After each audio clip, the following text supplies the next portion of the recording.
How's it going, guys? My name is Zach with the Movie Castle, and today we're going to be taking a look at Total Recall 2070 Machine Dreams.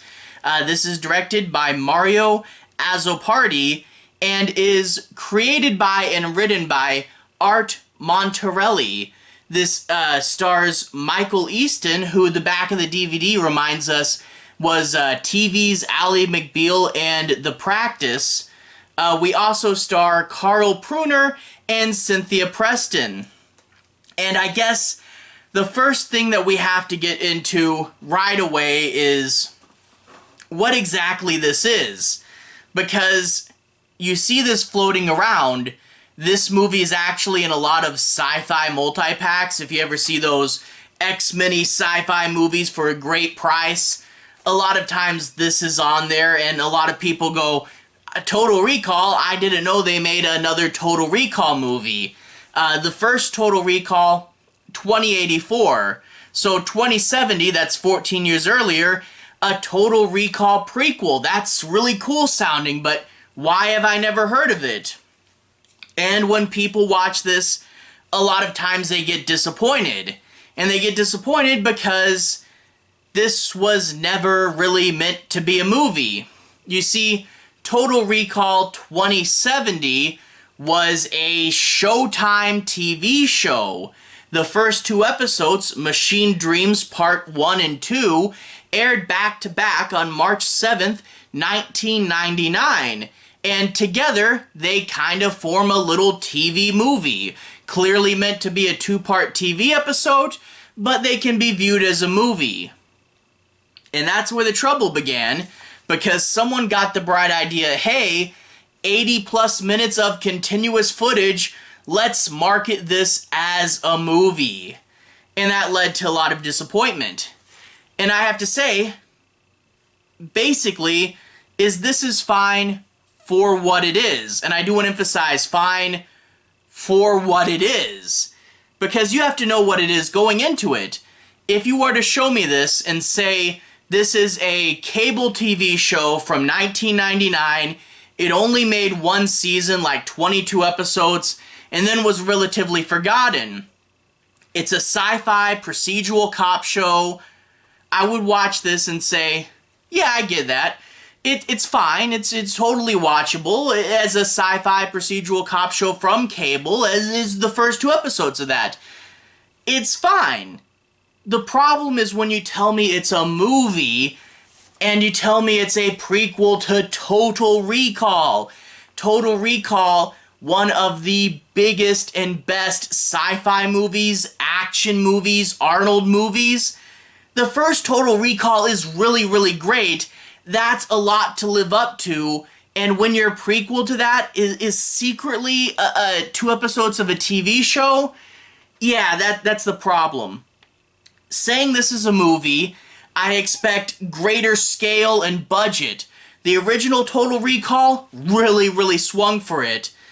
2070 Machine Dreams really does feel made for TV. And, you know, you don't get that scale, you don't get that budget, and the pacing and conclusion, I obviously won't spoil the ending here, but it's paced out for TV. And it's paced out to be 2 episodes of a TV show. But when viewed as a movie, it really does feel a little rambly. Especially when the climax of episode 2, where they actually go to Mars, but it's only like 10 to 15 minutes long, that feels super short and underwhelming. But when you compare that to its supposed 40 or so minute runtime, that's a lot better as a climax for episode 2 than a climax for the whole movie, you know? You see how there's pacing problems. Also, conclusion problems, because in a pilot, you want to set up the characters in the world, but in a movie, you want to do the setup, you want to have the character growth, the climax, and the resolution where they're all changed people. But you don't want to do that in a pilot, you want to just set up who the characters are and get them ready for future adventures. The story itself does wrap up, but the whole sense of, have we changed or gone anywhere, you really don't feel that. It doesn't have the epic wrap-up and finality that the end of a movie should, and that is a bit of a problem. The other problem is really the Total Recall brand. And it's a strange problem. Total Recall was based on We Can Remember It For You Wholesale, a short story by Philip K. Dick. But for whatever reason, they decided to base this on a different Philip K. Dick adaptation. This is a Blade Runner show, plain and simple. It's not a Total Recall show. I mean, on paper, it's a Total Recall show, and they do reference recall, but I mean, this movie, it's about a cop hunting down androids, because yeah, this is all about androids now. A cop hunting down androids who are running out of time and trying to get something out of a big corporation. It's also set in a tech-noir world. This is plain and simple Blade Runner. I don't know why you were granted one IP and said, wow, we have an IP that will greenlight a show, but I really want to base it off this other IP, so let's just do that instead and do the bare minimum to change it over. I mean, I like Blade Runner, so it wasn't the worst thing ever, but why would you tell me you're gonna give me some new Total Recall and then give me new Blade Runner? I don't know, but really, looking at this, you really do get that Blade Runner and Total Recall are both Philip K. Dick adaptations, but they are very, very different. Total Recall, big, bloody, hard R action. You don't get that in here.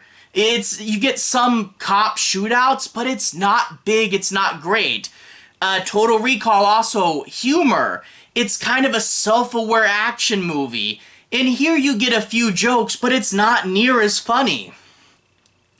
And really, and again, this kind of goes with it being a movie, it's a TV show, so you get like some establishing shots of a cool city, but Total Recall, you really felt like you were running around in this big futuristic world, and again, going on a big chase, things are exploding. And here it's so quiet, so small, so subdued. Like when they get to Mars at the end, establishing shot of Mars, but then cut to the inside of the buildings, and it's just a warehouse that they tell us is on Mars. It's not as cool, Total Recall, tons of small details. We get the Johnny Cab, that's funny, and we don't get that. We also, again, because it's TV and not a movie, we don't get, like, say, the cool makeup practical effects.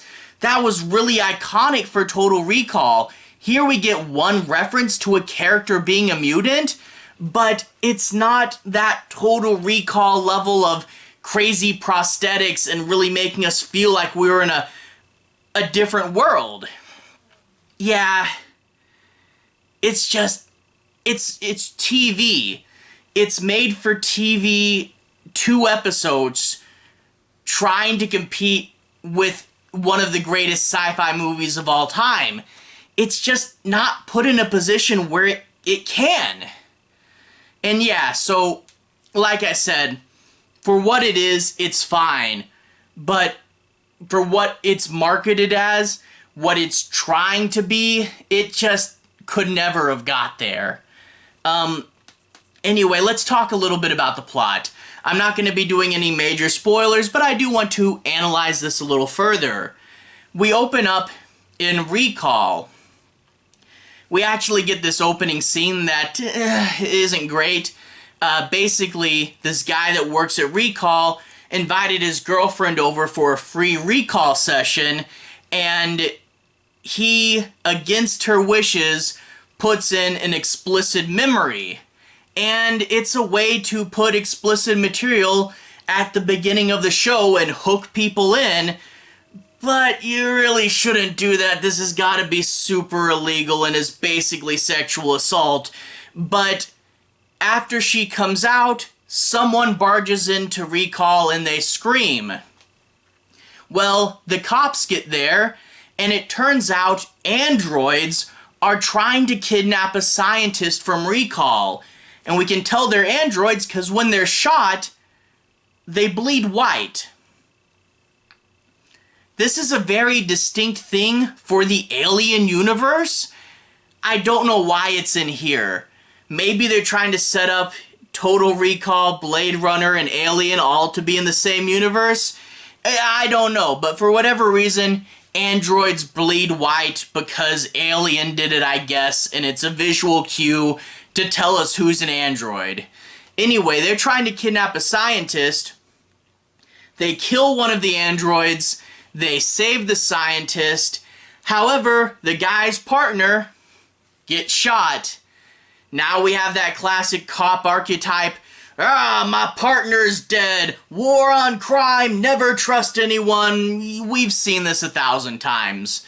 However, he gets back to the police office the next day, and they've already given him a new cop, a new partner. And you know, the main cop's the gruffer one.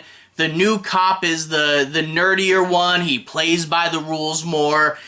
And he acts a lot like Data from Star Trek. Let's just say there's a super obvious twist here. One of the most obvious twists that I've seen. They just spoil it on the show's IMDb page because who cares? If you're over like 8 years old, I think we know what's going to happen with the other cop here. I mean, I'm just saying. I don't know, maybe it got you, I don't know. But anyway, obvious twist is obvious. So what did the androids want with recall? Why were they trying to kidnap that scientist? That's the mystery. But there is another mystery. You see, this Italian couple, they were in the States when all of a sudden the wife flips out and tries to kidnap this small child. Why would she do that? She's a nice person. She's had no history of crime. Why did she try to kidnap this kid? Well, they take them in and interrogate them, and they found they went on a vacation to the Galapagos Islands to see the giant turtles. This line, to the Galapagos Islands to see the giant turtles, it gets repeated over and over. And like towards the end of this, I'm like, if someone says just one more time to see the giant turtles, I'm gonna freaking flip out. But anyway, they say that's a very strange memory. And also they look at the time and they say, when would you have had time to go see the giant turtles? And they don't really remember. So they think this is obviously a recall vacation, even though they don't remember ever going to recall. They call up recall and they say, there's no record of that. We don't have any record of these people ever coming in. And that points to illegal recall. Someone's running their own recall sessions off the books, but they did something to this couple that made her flip out. What did they do? So there's a bit of a mystery there. A few things though. One, this works better in TV, especially as a TV two-parter, but when viewing this as a movie, it really just feels like, wait, we're doing the android thing, why are we getting stuck on this other random case? It really makes it feel kind of out of the blue, and it feels like the movie gets sidetracked with this random Italian couple when we're wanting to go hunt androids. So yeah, it kind of comes out of the blue, but plus they found this out because there wasn't enough time. You know, it's like, when would you have gone on this vacation?